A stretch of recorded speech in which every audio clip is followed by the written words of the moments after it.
کہ اگر کوئی یہ کہے کہ جو میلاد مصطفیٰ صلی اللہ علیہ وسلم کا انکار کرتا ہے تو اسے قل یا ایھا الکافرون کا خطاب ملتا ہے،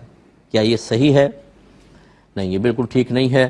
دیکھیں، بہت سی چیزیں جو ہیں وہ مستحبات میں ہوتی ہیں اور ہم خود اس کو جواز پر کلام کرتے ہیں، لیکن اس کا مطلب یہ نہیں ہے کہ اگر فرض کر لیں کہ اس کا انکار کیا جائے تو پھر اس پہ اتنا سخت حکم کہ کافر کہہ دیا جائے، یہ غلط ہوتا ہے۔ یہ اچھی طرح یاد رکھیں کہ بعض اوقات انسان ایک جوش مذہب میں، جوش عقیدت میں کوئی حکم جاری کر رہا ہوتا ہے اور اسے اس کی قباحت کا احساس نہیں ہوتا، سامنے والا تباہ نہیں ہوتا، یہ خود تباہ ہو جاتا ہے، حالانکہ نبی کی محبت میں کر رہا ہوتا ہے، مذہب کی محبت میں کر رہا ہوتا ہے۔ اس کا مطلب یہ ہوا کہ محبت، عقیدت جب تک دائرہ شریعت میں رہے گی آپ کے لیے نافع ہے،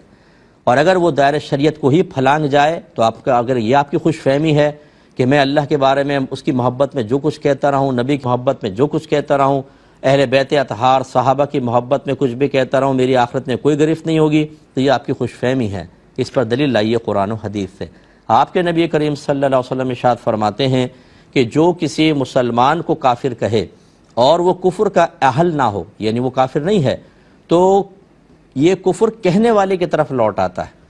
علماء نے فرمایا اگر اس کے ظاہر کو لیں تو اس کا مطلب یہ ہے کہ جو کسی پر کفر کا فتویٰ لگائے اور سامنے والا واقعی کافر نہ ہو، غلط فتویٰ لگایا تو خود کہنے والا کافر ہو جائے گا، اس کو تجدید ایمان اور تجدید نکاح کرنا ہوگا۔ جیسے اس مسئلے میں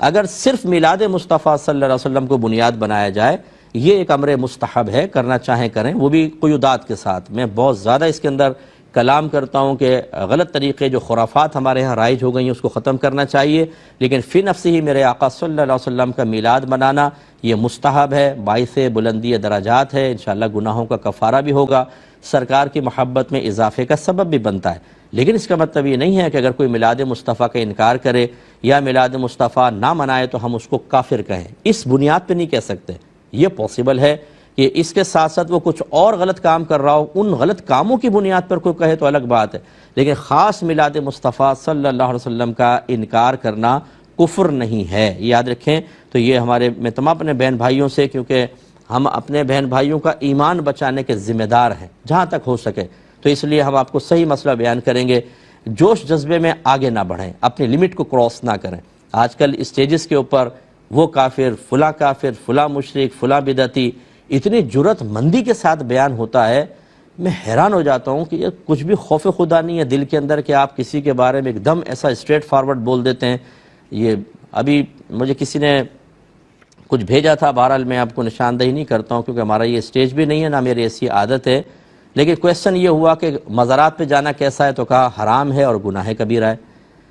ارے بھائی، بغیر کسی قید کے، بغیر شرائط کے، بغیر لیمیٹیشنز کے، بغیر کوئی کنڈیشن بیان کیے کیسے آپ کہہ سکتے ہیں مزار پہ جانا حرام اور گناہ کبیرہ ہے؟